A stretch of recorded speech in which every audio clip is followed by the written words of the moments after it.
Hey guys, how's it going? My name is Adam. Today I'm going to show you how to add bank account on Hostinger. So first of all, go ahead and open up the Hostinger. Okay, and what you're going to do next, you're going to just go ahead and navigate to payouts or payment section. Basically what you're going to do in the affiliate Hostinger, of course, enter your bank account information, including account number, bank name, SWIFT code, or any other required details.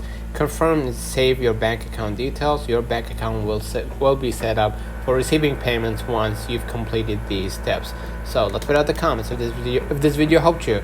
Don't forget to like and subscribe, turn on the notification bell to receive every video we upload. Thank you for watching. We will definitely see you in the next one.